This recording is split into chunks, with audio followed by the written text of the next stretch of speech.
Hi, welcome to the final part of our business series. Today we're going to talk about business etiquette.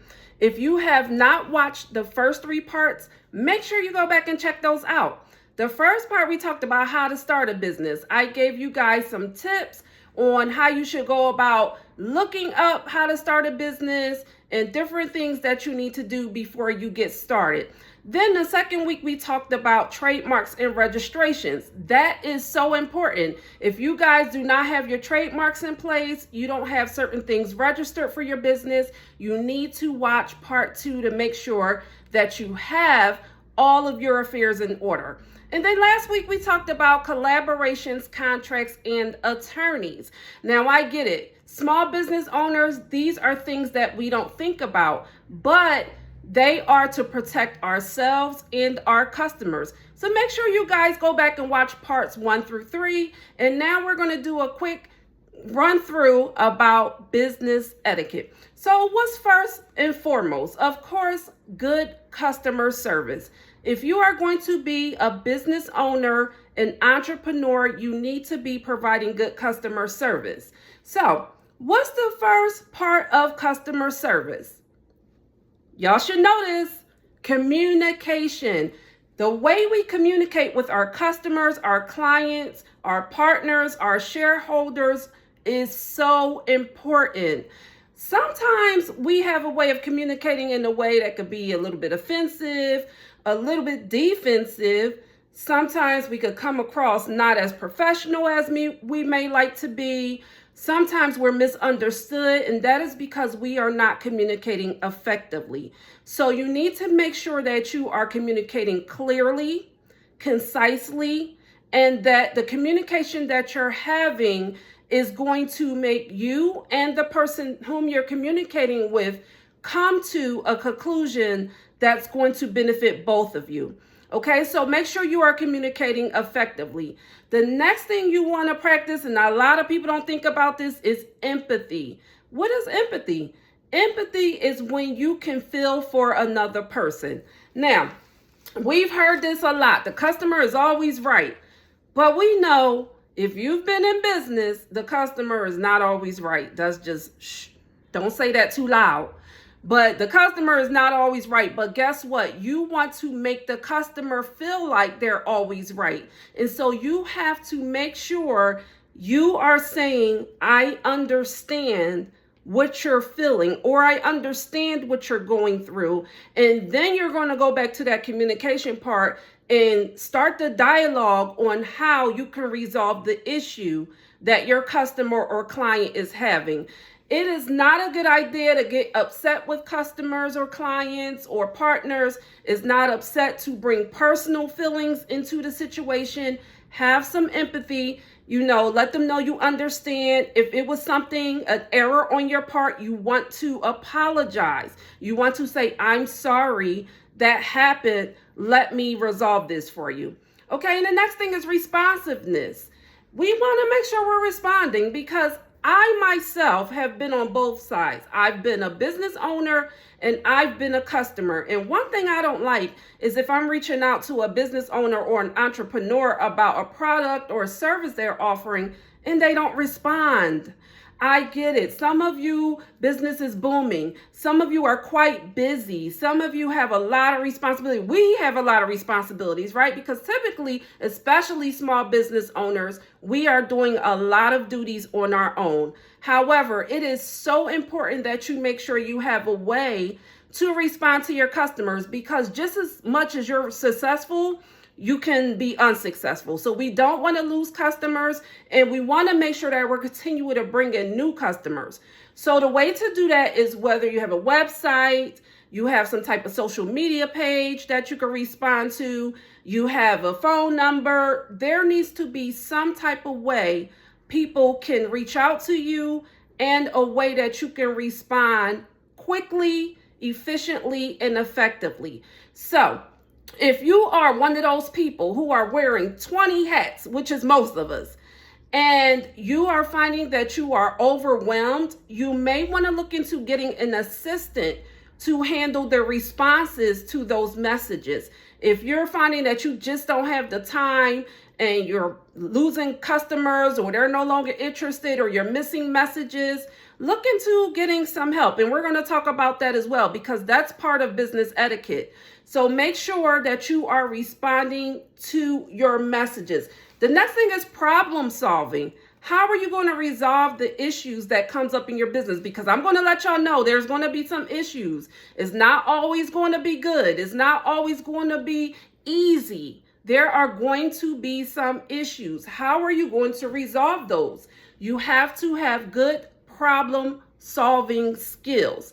And that is to make sure that, again, you are responding to your customers effectively. You have good communication skills. You are clear about what it is that you're going to do to resolve the issue. Now, there are some things that, again, may not be your fault. But as a business owner, we have to not look at who's right and who's wrong.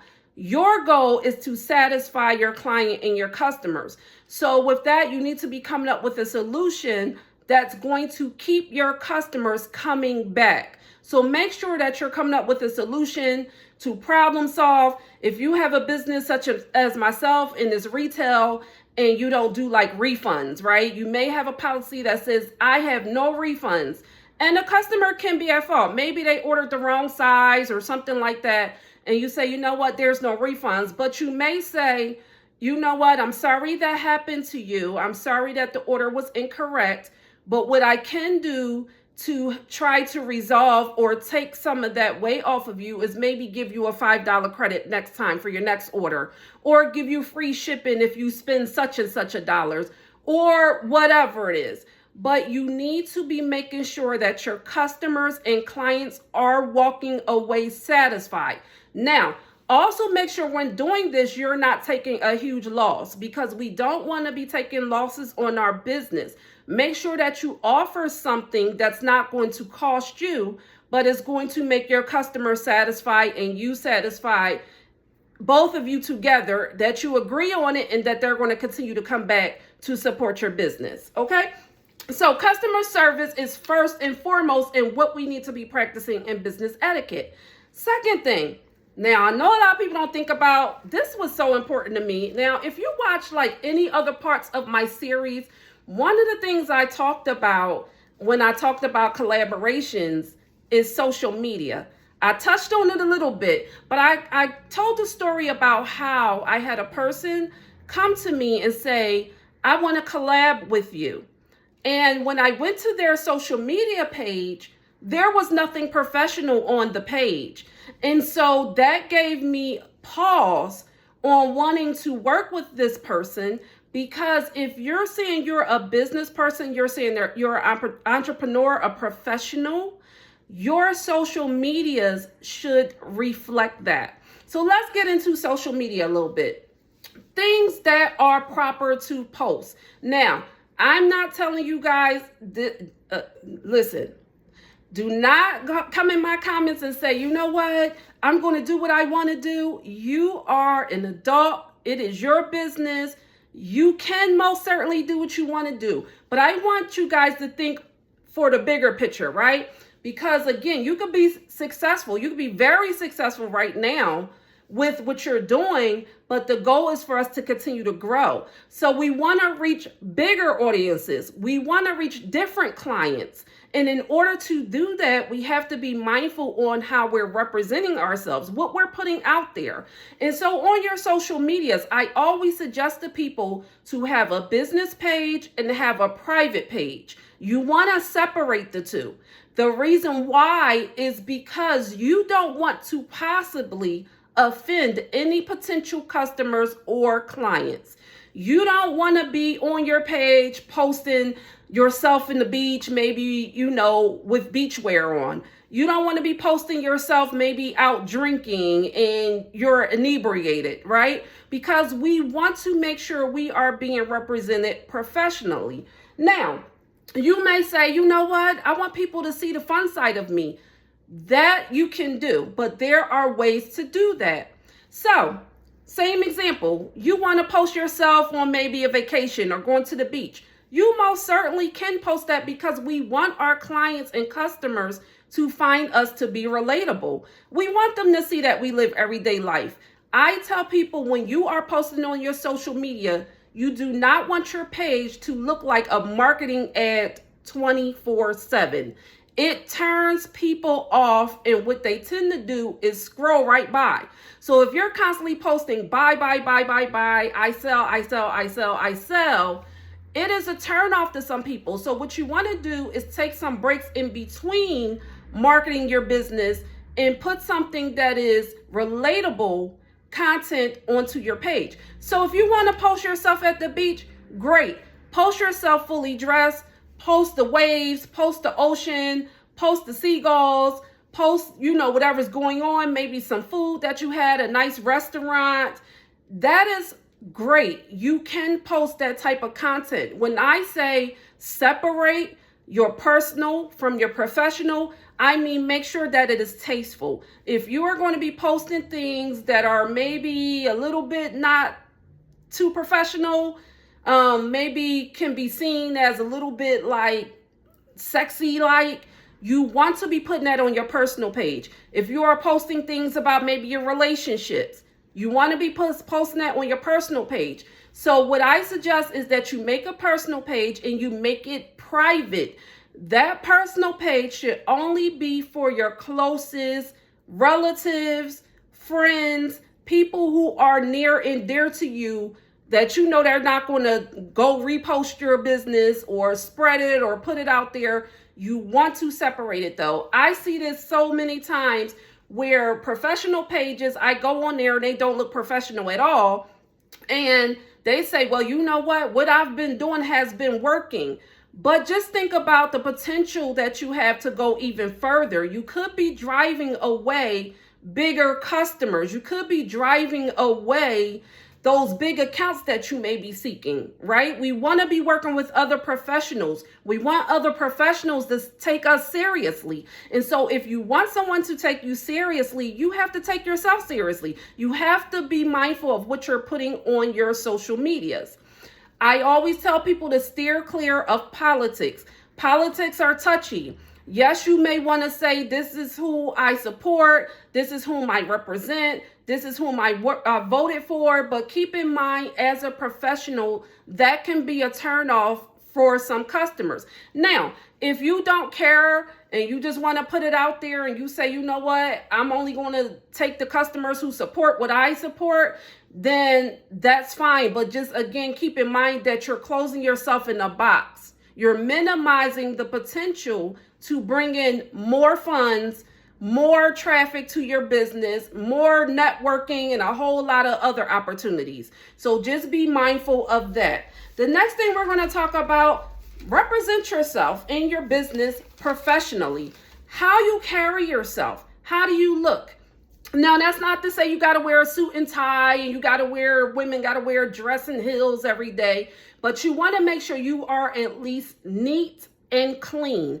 You do not want to go somewhere and start talking about your business and your hair is matted and there's dirt under your nails and your clothes has holes in them. And, we want to make sure we are representing ourselves in a way that people are going to take us seriously. So make sure that you are neat, you are looking professionally, and that you are always representing your business. You need to make sure you have some type of marketing wear with you. Make sure you have your cards, make sure you're wearing a t-shirt, a hat, whatever it is, you want to make sure that you're representing your business. Speak professionally. What do I mean by that? I don't mean you have to speak like me.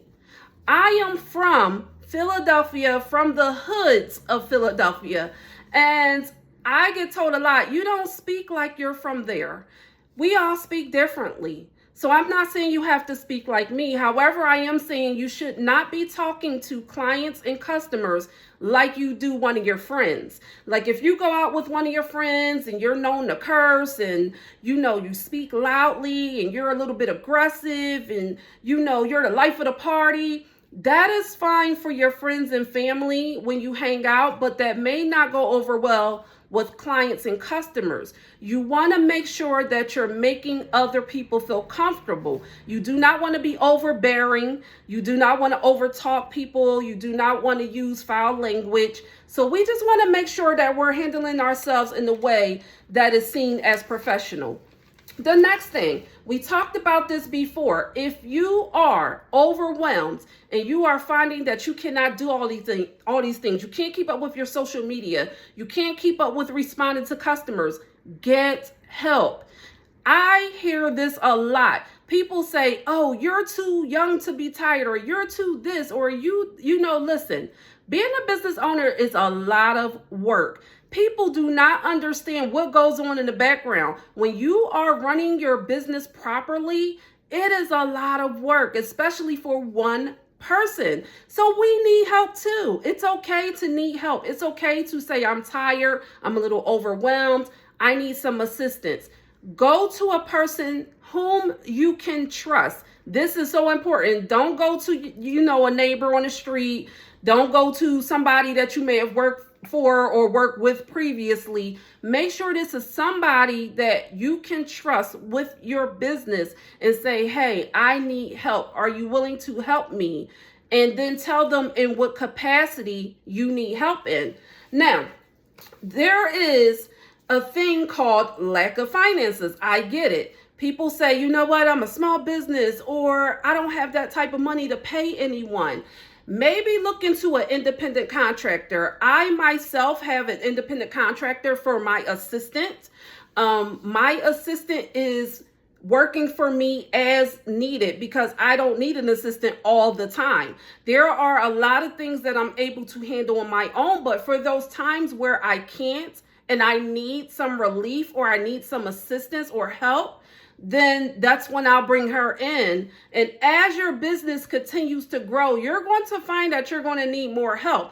I'm starting off right now with an assistant. I have a brand ambassador. Trust and believe there's going to be a whole host of other people that's going to be added on as my businesses grow. So just keep in mind that you're going to need some help. And even if it's not paid help, maybe, have someone that you can confide in and talk to when you need a release, because I get it. Again, I said the customers are not always right, but we want to make them feel like they are. But in the background, guess what? There's a lot of pains. There's a lot of, you might be speaking under your breath and you may be like overwhelmed because there are some customers and clients who can be a little bit much. We know that running businesses and even just dealing with people on a daily basis, it can be a lot of wear and tear on you mentally. So I just want to let you guys know it's okay to ask for help. It's okay to say, I need a break myself. I need to release myself.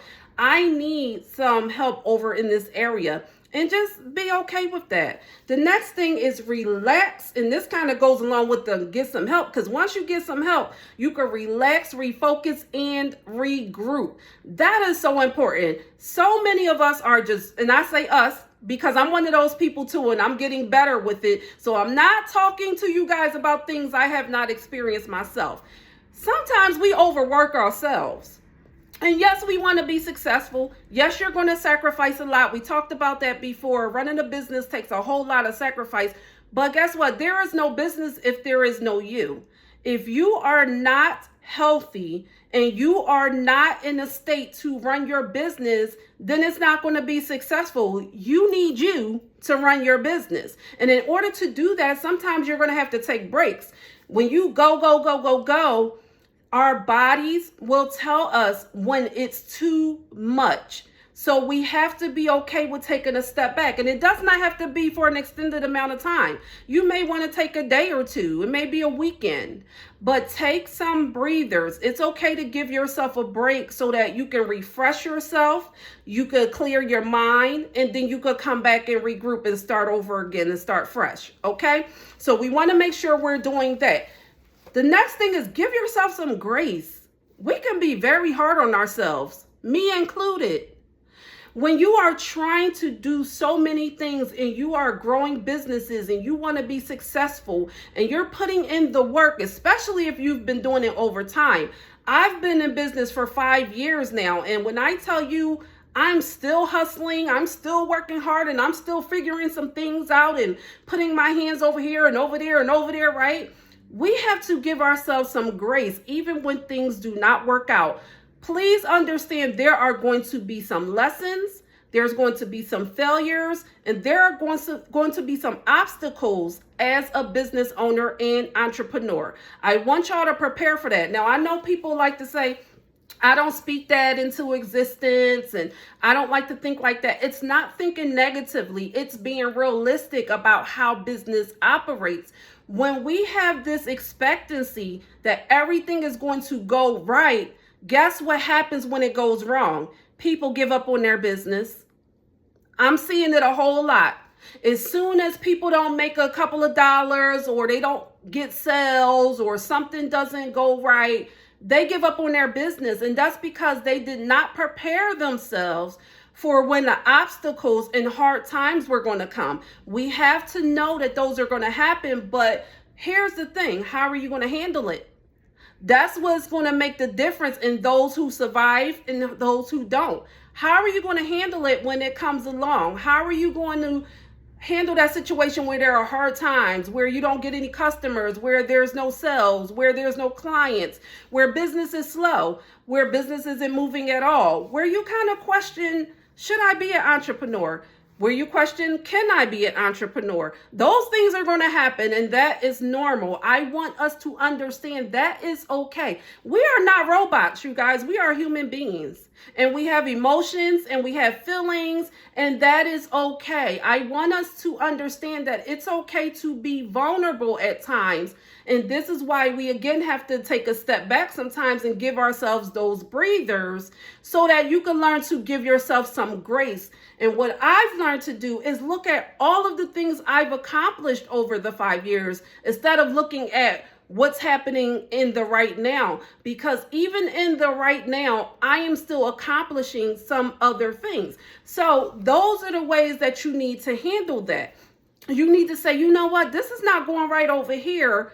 How can I go back and regroup so that, we can make this work? But in the meantime, how can I stay motivated? And the way to stay motivated and the way to stay focused on your business and your goals and your purpose is to remember all of the things you have accomplished, and also remember why you started in the first place. If you were serious in the beginning and you said this is the reason why, whether it be you wanted to create generational wealth, you want to get out of debt, you want to help others, whatever your purpose is, you need to stay firm. You need to stick to that. The moment you forget what the foundation is for your business, that's when it goes sideways and you can lose motivation. So I want you guys, all of us, to give ourselves some grace. Stop being so hard on yourself. You are doing your best with what you have.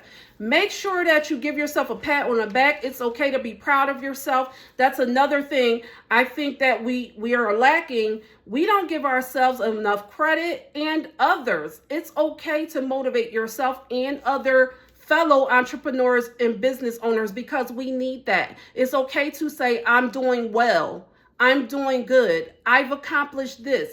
And that is not a brag. I want y'all to understand there's a difference between bragging and celebrating yourself. It is okay to celebrate yourself. Those celebrations, those wins, all of those accomplishments are going to help you to want to keep moving forward with your goals. So there we have it, you guys. Business etiquette. Make sure that you guys are practicing all of these things. Make sure you go through all of the parts that I talked about, how to start your business. We're going to start there first. You're going to go back and do your trademarks and registrations so that your logos and your business brands and names are all protected. Then you're going to get into your contracts, because you want to make sure that you are legally protected. You do not want to lose your business or get any types of fines. So make sure that you guys are doing your contracts properly. You are seeking assistance from professionals such as attorneys, tax attorneys, trademark attorneys, and business attorneys.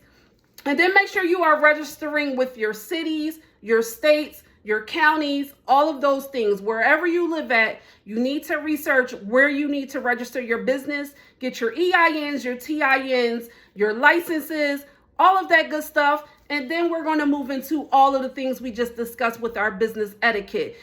All of these parts are going to set you up for success. And I understand. People say, you know what, I've been working at it for this long. I told you guys I've been at it for 5 years. I'm still not where I want to be, but guess what? I'm going to get there. And the reason why is because I practice all of these parts that I talk to you guys about, and I'm still actively working at it. It is a learning lesson. Running a business and being an entrepreneur, you do not know it all. It's just like being a parent. We learn as we go. So as you go, be open and willing to learn. And as you learn, share with other people, just like I am with you guys.